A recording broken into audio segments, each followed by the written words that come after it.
My name is Sophia, and if there is one thing life has taught me, it is this. Betrayal does not always come from enemies. Sometimes, it comes from the very people who are supposed to protect you. A year ago, I was living a quiet, stable life. After years of saving and working 2 jobs, I had finally purchased a modest but beautiful house. It wasn't a mansion, but it was mine, my safe space, my dream, and the last piece of my late husband's memory. He had always wanted us to have a home where our family could grow, and even though he was gone, I made that dream happen. Then, life threw me another curveball. One rainy evening, I was driving home from work when a car ran a red light and slammed into me. The crash left me with multiple fractures and internal bleeding. I was rushed into surgery and spent weeks in the hospital, fighting through pain, medication, and endless nights of loneliness.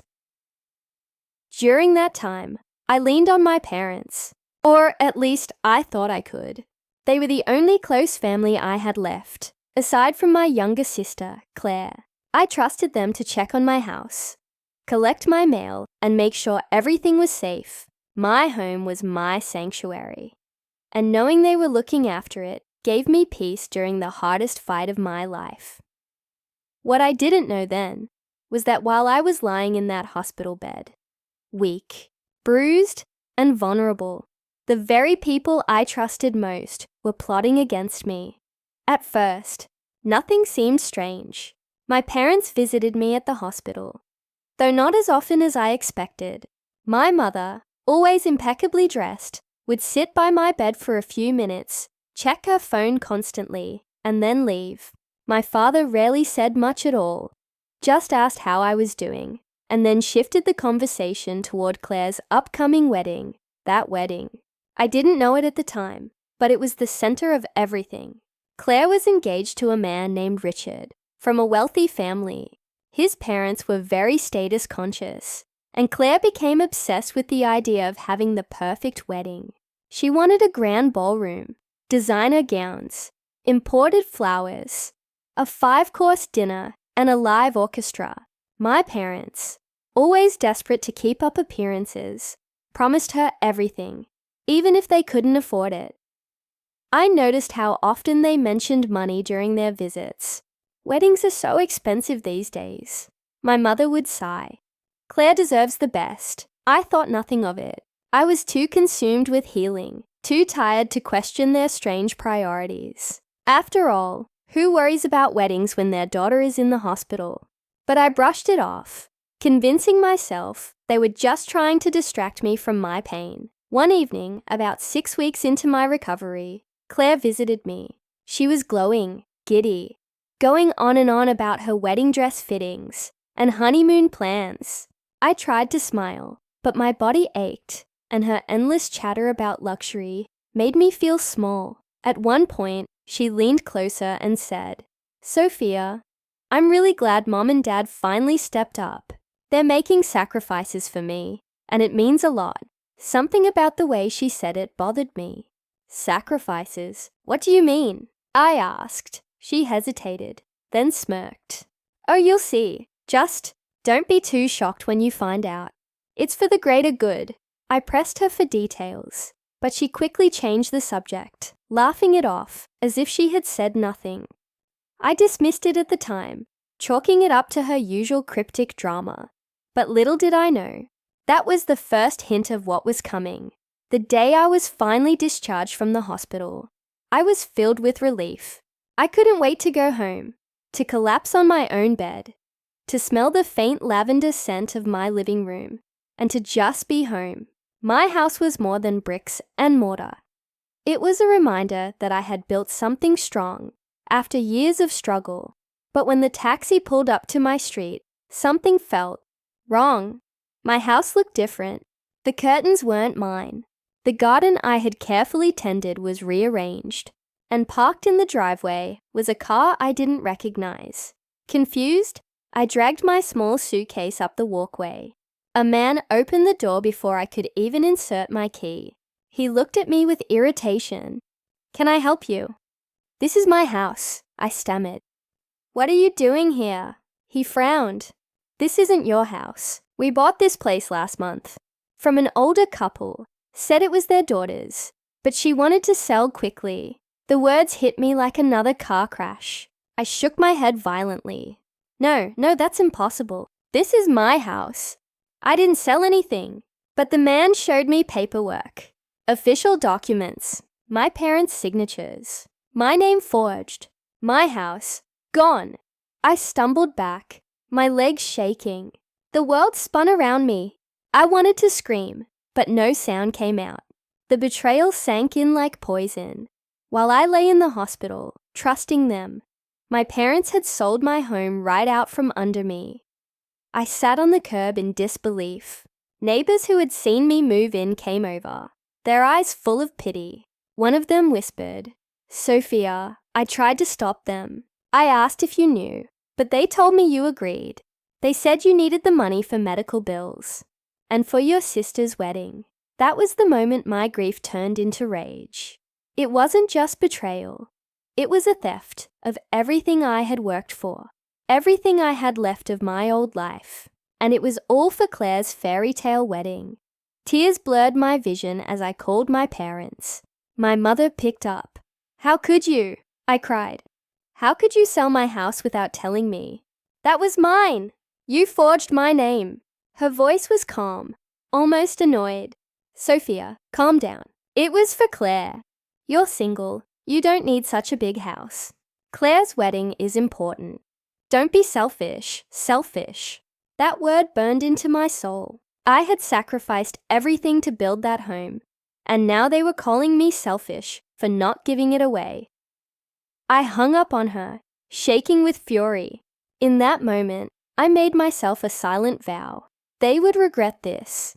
They thought they could steal from me, erase my life, and get away with it.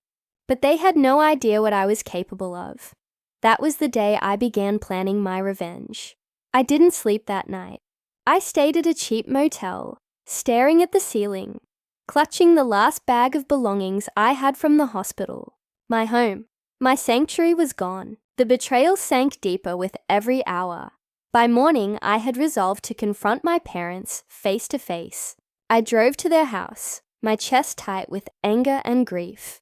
When my mother opened the door, she looked surprised, then annoyed, as if my presence was an inconvenience. "What are you doing here, Sophia?" she asked flatly.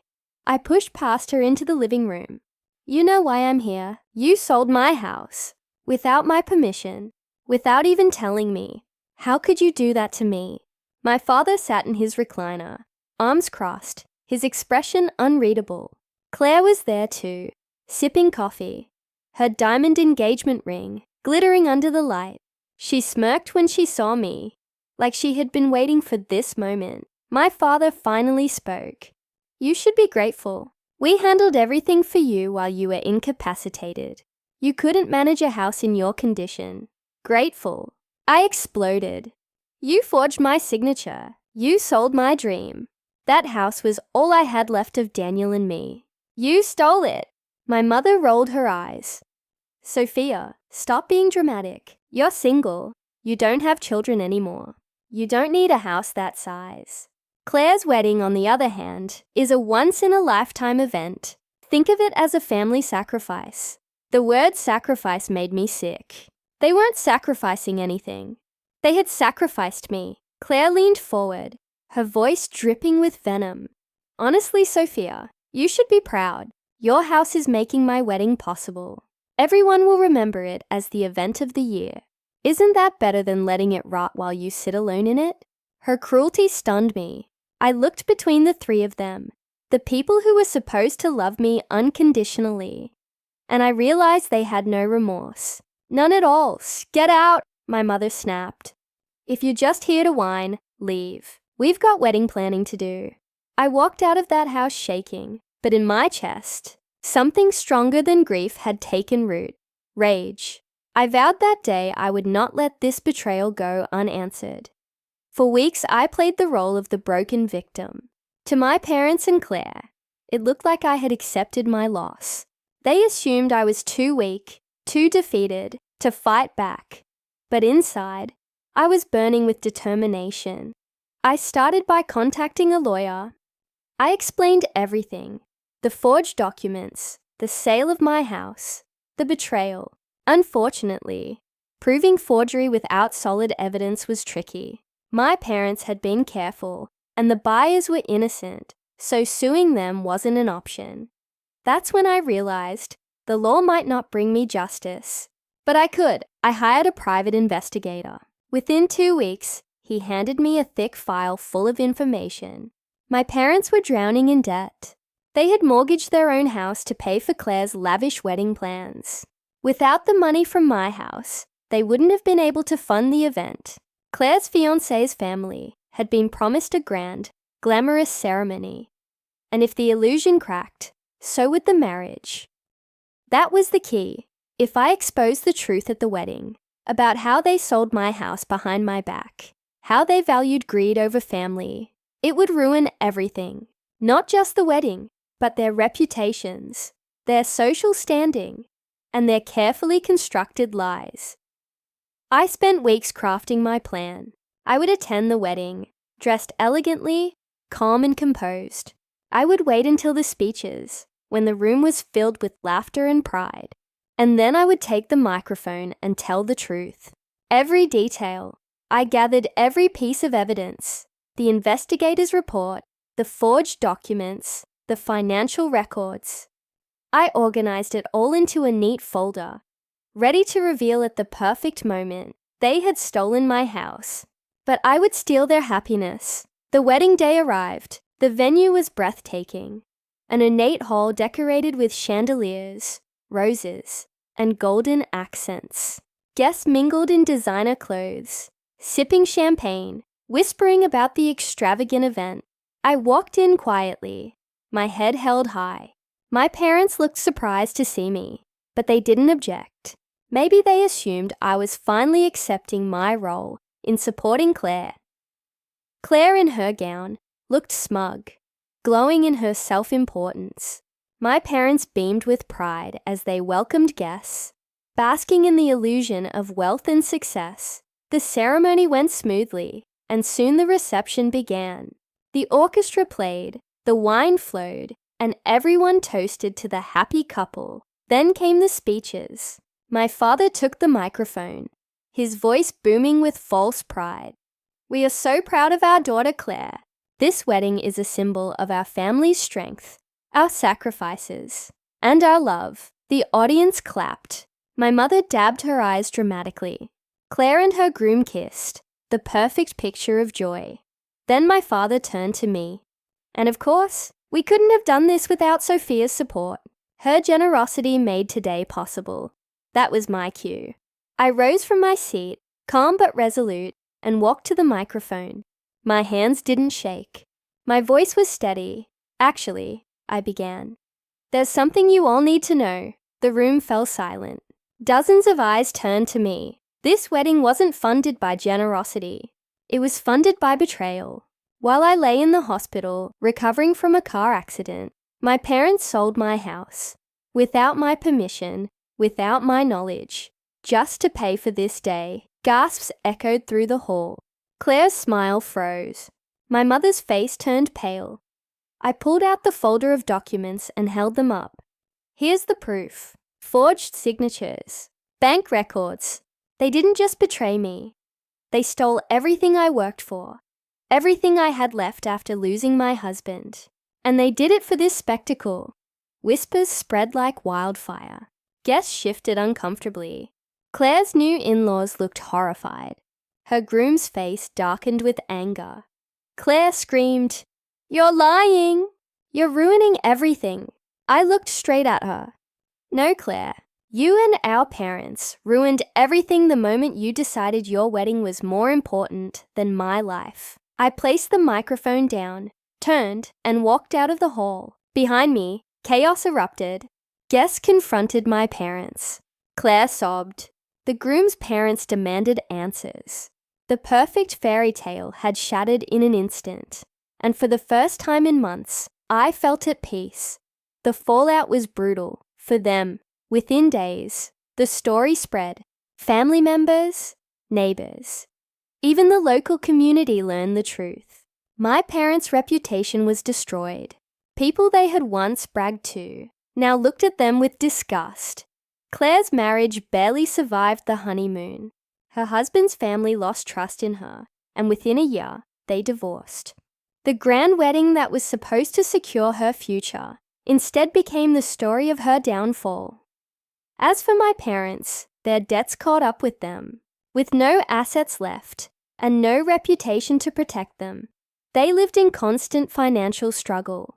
The pride they had clung to crumbled. I, on the other hand, rebuilt. It wasn't easy, but I bought a small apartment of my own, one I could truly call mine. It wasn't the house I had lost, but it was a fresh start. More importantly, I found strength in myself. I had faced betrayal, grief, and injustice, but I had turned my pain into power. I had made them regret underestimating me. Sometimes I still think about that wedding, about the gasps, the shock, the silence before the storm. It was the moment I took back control of my life. My parents sold my house while I was in the hospital. But in the end, I sold their lies, their reputation, and their carefully built illusions, right in front of everyone who mattered to them. And that is a trade I'll never regret.